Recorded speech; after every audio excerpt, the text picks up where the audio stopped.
attention, chers amis, faites attention, l'Afrique est éveillée et debout. Nous n'avons plus besoin de leçons de personne. Vous êtes qui pour enseigner à l'Afrique comment on actualise? Vous actualisez quoi? L'actualisation se fait par les actes.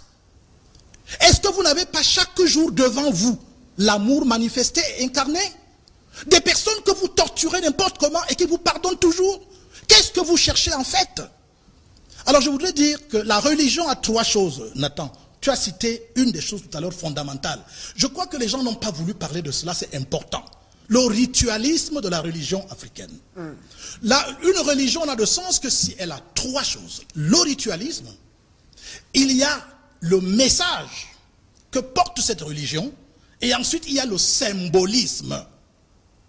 C'est pour cela que vous allez en Asie par exemple, vous allez voir que le symbole du lotus est placé dans tous les temples de l'Inde parce que c'est à partir du lotus, de ce symbole, qu'ils développent leur tradition, leur religion. En Occident, ils ont pris la rose.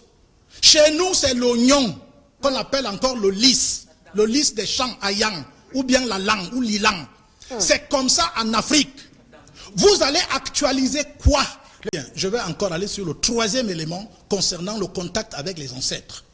Il n'y a aucune religion sur la terre qui ne se met pas en contact avec les ancêtres. Même la Rose Croix d'Or est en contact avec les ancêtres. Je vais le démontrer à travers leurs enseignements. Attention, chers amis, faites attention, l'Afrique est éveillée et debout. D'accord. Alors, donc, à partir de là, vous ne pouvez pas continuer à venir tromper les gens. Parce que, même si nous prenons rien que le personnage Jésus, qui est le personnage central de votre religion, puisque vous dites que vous êtes chrétien, il est mort, oui ou non? Est-ce que vous ne faites pas une fixation sur lui?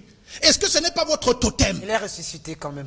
Oui, mais est-ce que ceux des autres ne ressuscitent pas? Alors, la troisième chose qu'il y a donc, après le ritualisme et le message, le symbolisme, il y a donc ce qu'on appelle les avatars. Je demande aux Africains actuellement de regarder autour d'eux. Il y a des avatars à l'heure actuelle en incarnation en Afrique. Vous allez les voir au fur et à mesure que les jours vont passer. Vous êtes parmi les avatars? Je dis que vous allez les voir. Soyez attentifs. C'est ce que je suis en train de dire. Et si vous voulez savoir si quelqu'un est un avatar, première chose, regardez ses œuvres. Alors vous n'avez qu'à voir les œuvres que je fais. Et vous saurez si je le suis ou pas. Troisième chose, un avatar, c'est celui qui émet un message qui est accepté dans le monde entier. Et s'il vous plaît, Nathan, permettez-moi, parce que vous m'avez fait venir, parce que je dois parler de cela.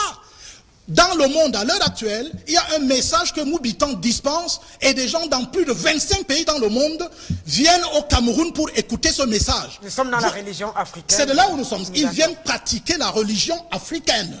Et nous voulons dire donc aux gens, nous n'avons plus besoin de leçons de personne. Personne ne peut enseigner à l'Africain comment il peut aimer, comment il peut se connecter avec Dieu. Et je crois que ça doit être clair.